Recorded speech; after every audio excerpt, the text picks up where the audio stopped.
Hey everybody, so I'm here with Anders Pedersen, who is amazing, who's going to be taking a lot of your written pitches. So we wanted to pick his brain a little bit more and get to know him. So hey Anders, how are you? Hi, Joey. I'm good. How are you? I'm good. Okay, so first off, tell us a little bit about yourself. So my name is Anders. I used to work as a lawyer for about 10 years. Had my own department. Worked overseas in Europe for an international law firm, and decided 2 years ago to move to the U.S. I'm married to an American citizen, so we thought that it was time to try out how it is to work to live here in the U.S. When I came over here, I worked a little bit with entertainment before in as a lawyer, and so when I came over here, I decided to go deep into the trenches of entertainment. And I got an offer working for a Danish guy called Pedersen, where I worked ever since I got here with management. So I have co-managed many of his clients, which are Josh Schwartz, James Vanderbilt, and Matt Nix. And just a couple of months ago in December, I decided to branch out my own, to start my own management company, focusing on awesome creators like yourself, and also a mix of to mix it in with actors as well. So that's where I am right now, starting up my own management business and building my roster. Perfect. Amazing. Okay, so you're going to get a couple of written pitches, Anders. So we want to make sure that they form it in a way that's easy for you to digest and that you like. So what do you look for in a pitch? Do you like them structured a certain way? Anything that you feel a writer can do to present you with the written pitch that is easy to digest? Yeah.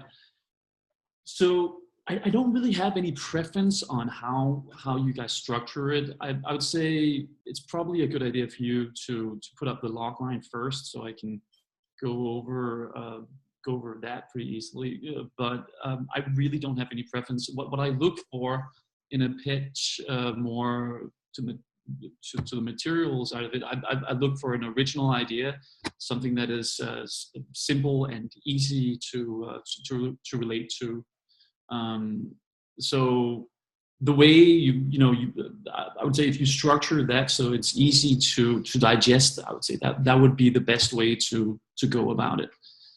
So try and omit too many details. Try and explain something about why you're passionate about this story as well. Why are you trying to pitch this story? Why did you write it? I'd like to know that. But how you go about it and structure it, I have no real preference. I would say it depends on the story, really. Great. And do you like when they give away the ending? I'm okay with that. Okay. And do you like, oh, sorry, what were you saying? I think I would prefer to know how the ending. Okay, great. Okay. And do you like when they compare their characters to actors, like think Ryan Gosling, think Jennifer Lawrence, or do you like to kind of make up your own assumptions? Yeah, I don't be married to. I think one of my advices as a manager would be don't be married to any specific actors. Try and be original.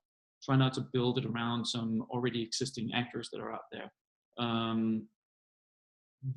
So yes, I think I would prefer not to know if you have any, if you think about Ryan Gosling in the lead or anything, try to leave that out. I'm interested in the story. I'm interested in the idea behind it. I'm interested in your passion behind the project. Cool. That's what I think would get my interest the most. So do you feel that when you get written pitches, the biggest mistake writers make is trying to put too much information in it? Yeah, if it gets too detailed, if again, a simple pitch is the best. If you're able to show your idea and your passion and your project in a simple way, that's probably the hardest thing to do. Yeah. But then you also get it and understand it, and yeah. So that's a challenge. Yes, but it's usually the simple ideas that gets picked up And you because mentioned before when we were prepping that you like, for you, originality is super important. So the writer should definitely highlight what makes their story stand out in the pitch. that would be great. Yeah. Cool. All right, great. So you're going to get writers presenting you pitches in different genres. Do you prefer the writers pitch you differently based on genre? Or do you like, doesn't matter? It doesn't matter. It Doesn't doesn't matter. matter. I would let that be up to the writers. If you guys are able to, be also, I'll let it be up to you because I mean, if you pitch it in an innovative way, that already creates a little bit of originality. It would, be stupid of me to give you ideas, input on how you can be innovative. You need to tell me that. Well said. Love it. Okay. So what are some of the best things writers can do? So let's say they submit the written pitch, you want to read the script and you're reading the script. What are some of the best things writers can do to capture your attention by page 15? Capture my attention by page 1. The one-page judgment. Have an amazing story. I mean, don't. It's hard to say. It's really hard to give any guidance on that. If you're a good storyteller, you should be able to capture my attention. At least I would say within the first couple of pages. And what would you say are some of the biggest things by page 3? Like if you don't get the tone by page 3, or if you don't know who the protagonist by page 3, or if it's too much description by page 3, are there a couple of pet peeves that Anders is like, no? What if that happens? Yeah, like what are your biggest pet peeves by page 3 or by page 5? Coming in, sorry? Oh, sorry. What are some of your biggest pet peeves when reading up by page 5? What are some of your biggest pet peeves? Whether it's too much description, not having a clear sense of the tone, too many characters. If it's too confusing, if you don't really get the story, if you don't get the direction where it's going, yeah, if there's no real continuity in it, if it doesn't, if it doesn't fit right, it's difficult to put words to, but there can be so many of them. If it's not structured right, if it's not approached right from the right angle, it's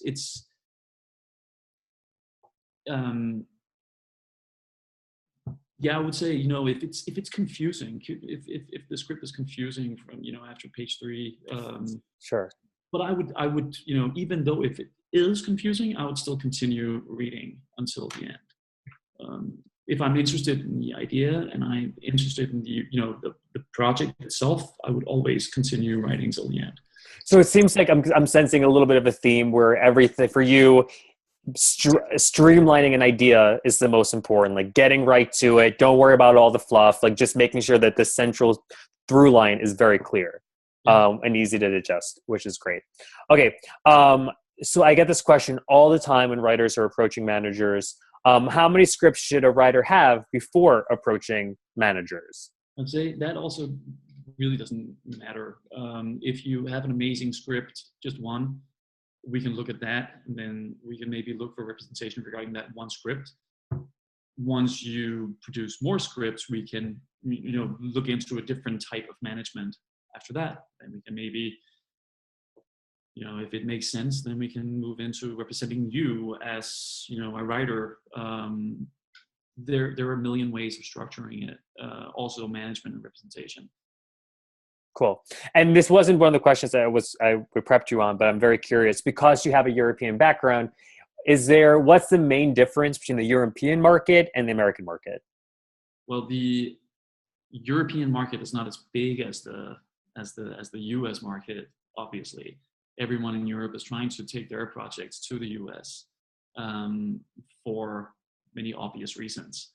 Another big difference between the European market and the US market is that many projects receive a lot of state funds. So you'll see, projects in Denmark, being made with, support from the Danish state.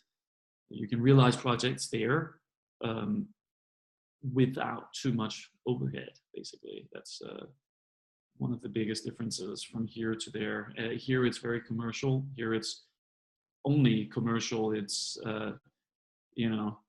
what received funding, from private. There's no state going in and funding the projects that way.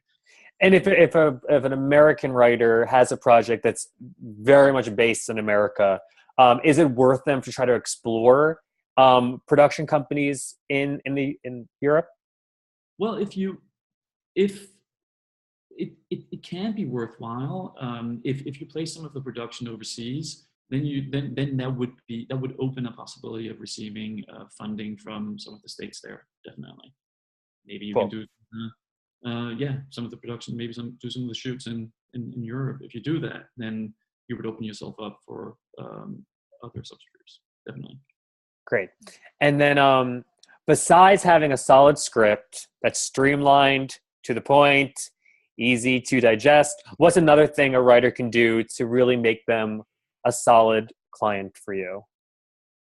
Well, once I like the writing, once I like what I see, the script, everything, then the first thing we would do is to sit down and chat. And if there's chemistry between us, if that works, then we're on to the next the next level in our relationship, because I mean it's we're working with people here. It's common sense that we have to be able to work together, and being a manager for someone is a very close working relationship that you establish. I would require a whole lot of commitment from our writers as well. They have to be married to their projects. They really have to invest, if not all of their time, but then most of their time. I have to be able to, because I put a lot of energy and work into their projects. So I expect to get the same back from them, the same type of commitment. Cool. So commitment and chemistry, that is what I would be looking for, apart from a good script and a good writing. So good writing and all that goes without saying. That's almost like, yes, of course that has to be there. Absolutely. So you get the written pitch, you like it, you read the script and you like it, and you ask for a meeting with the writer. At that point, it's really about their energy and their personality that would help you make the final decision. Yeah. Okay, great. That seems very important, of course. So make sure the chemistry is good. Any final words for anybody that's pitching to you, or just anybody that's trying to find representation at this time? What advice would you give to any up and coming writer? I would say, there's a lot of discussion about, should I be represented by a manager or an agent? What type of representation should I go for to begin with? I'd say that all depends on the level of where you are right now. If you're in your beginning stages of your writing career, I would definitely pursue a manager instead of an agent.